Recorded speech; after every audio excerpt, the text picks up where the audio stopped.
Welcome to Roop's cook book. ഇന്നത്തെ recipe കാര ഉണ്ണിയപ്പം. ഉണ്ണിയപ്പത്തിൻ്റെ സ്റ്റൈലിൽ തന്നെ നമ്മൾ സ്പൈസി ആയിട്ടൊരു ഐറ്റമാണ് ചെയ്യുന്നത്.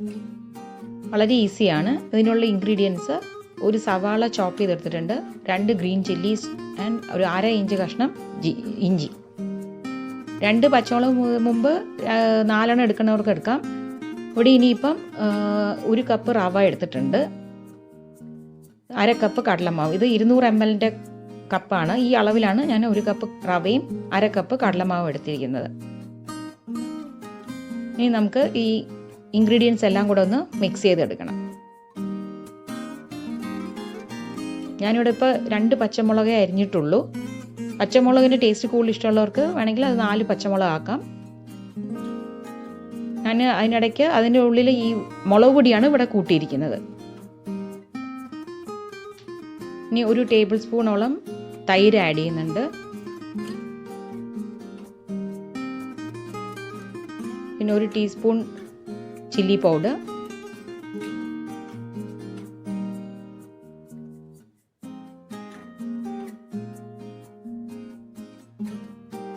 അര ടീസ്പൂൺ കായപ്പൊടി. ഞാനൊരു 1.5 ടീസ്പൂണോളം മുളക് പൊടി എടുത്തിട്ടുണ്ട്, 1 ടീസ്പൂൺ ആയാലും മതി. 1 പിഞ്ച് ബേക്കിംഗ് സോഡ, പിന്നെ ആവശ്യത്തിന് ഉപ്പ് ആഡ് ചെയ്യാം. ഞാനൊരു 3/4 ടീസ്പൂണോളം ഉപ്പ് ആഡ് ചെയ്തിട്ടുണ്ട്. പിന്നെ നോക്കിയിട്ട് വേണമെങ്കിൽ ആഡ് ചെയ്യാം റവയൊക്കെ ചേർത്തതിന് ശേഷം. ഇതിപ്പോൾ നന്നായിട്ട് മിക്സ് ചെയ്ത് വെക്കുക. കൈ കൊണ്ട് നന്നായിട്ട് കുഴച്ച് ഞെവടി എടുക്കുകയാണെങ്കിലും സവാളയുടെ നീരും ഒക്കെ ഇറങ്ങുമ്പോൾ തന്നെ ഇതിലൊരു വാട്ടർ കൺസിസ്റ്റൻസി വരും.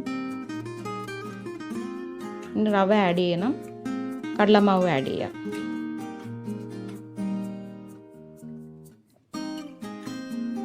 എല്ലാം കൂടെ നല്ല മിക്സ് ചെയ്ത് യോജിപ്പിച്ച് നോക്കുക. എന്നിട്ട് ആവശ്യത്തിന് വെള്ളം ആഡ് ചെയ്ത് കൊടുക്കുക. ഇതിലുള്ള വെള്ളം മുഴുവൻ അബ്സോർബ് ചെയ്ത് കഴിഞ്ഞിട്ട് ആവശ്യത്തിന് ആഡ് ചെയ്ത് മിക്സ് ചെയ്യുക. കുറച്ചൊരു ലൂസ് ബാറ്റർ തന്നെയാണ്. ഉണ്ണിയപ്പത്തിൻ്റെ ഒക്കെ മാവ് നമ്മൾ കലക്കിയെടുക്കുന്ന അതേപോലെ തന്നെ വേണം, പക്ഷെ തീരെ വാട്ടർ ആവണ്ട. പിന്നെ റവയും കൂടെയാണ്, അത് കുറച്ച് നേരം വെക്കുമ്പോൾ റവ വീണ്ടും അതിലങ്ങ് ഡ്രൈ ആയി പോയിരുന്നു. അത് നോക്കി വെള്ളം ആഡ് ചെയ്ത് മിക്സ് ചെയ്ത് വെക്കുക.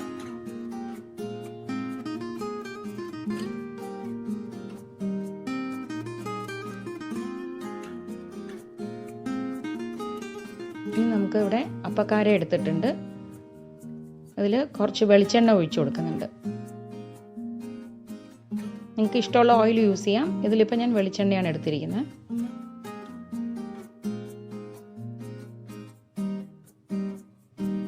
എന്നിട്ട് ഇനി ഓരോ സ്പൂണായിട്ട് ആ ബാറ്റർ കുറച്ചിരുന്നപ്പോൾ കണ്ട കുറച്ച് തിക്കായിട്ടുണ്ട്. പിന്നെ കുറച്ചുകൂടെ വെള്ളം ലൂസ് ആക്കണമെങ്കിൽ ആഡ് ചെയ്തിട്ട് ചെയ്യാം. ഇടുമ്പോൾ ഇങ്ങനെ ഒരു ബോൾ പോലെ കറക്റ്റായിട്ടൊന്ന് വീഴുമെന്ന് നോക്കണം. അങ്ങനത്തെ നോക്കിയിട്ട് എടുത്താൽ മതി.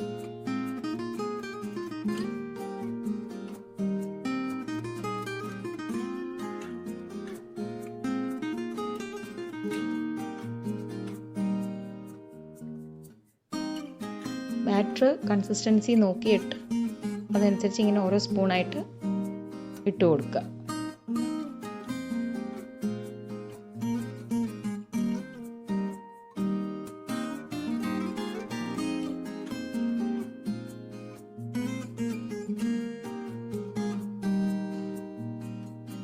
അതിങ്ങനെ നമുക്ക് തിരിച്ചു മറിച്ച് ഇട്ട് കൊടുത്തിട്ട് ഒരുപാട് ചുമക്കണ്ട, എന്നാലും പെട്ടെന്ന് ചുമന്ന് വരുന്ന പോലെ ആവുമ്പോൾ അങ്ങ് എടുക്കാം.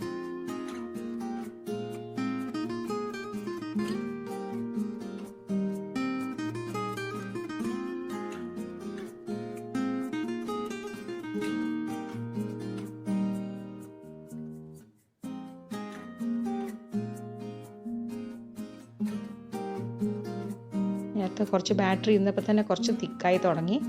അല്പം കൂടെ ഞാൻ വെള്ളം ആഡ് ചെയ്ത് വീണ്ടും അതിനെ നന്നായിട്ട് മിക്സ് ചെയ്ത് സോഫ്റ്റ് ആക്കുകയാണ്. വെള്ളം ഒരുപാട് കൂടിപ്പോയി എണ്ണയിലോട്ട് ഇടുമ്പോൾ ചിലപ്പോൾ തെറിക്കാൻ ചാൻസ് ഉണ്ട്. അതുകൊണ്ട് ഒരുപാട് ലൂസ് കൺസിസ്റ്റൻസി വേണ്ട, കാരണം ഇരുന്ന് മുറുകി പോവില്ലെങ്കിൽ. അതുകൊണ്ട് ആ ഒരു സോഫ്റ്റ്നെസ് കിട്ടത്തക്ക രീതിയിൽ ആഡ് ചെയ്യാം.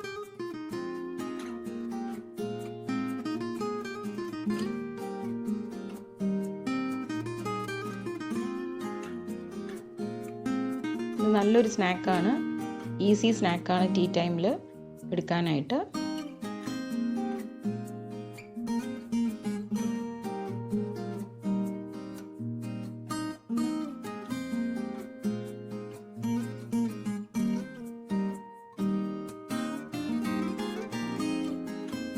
ഇതെല്ലാം ആയി തുടങ്ങി.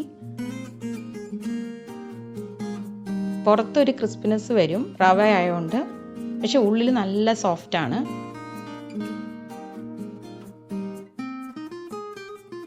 അങ്ങനെ കാര ഉണ്ണിയപ്പം റെഡി.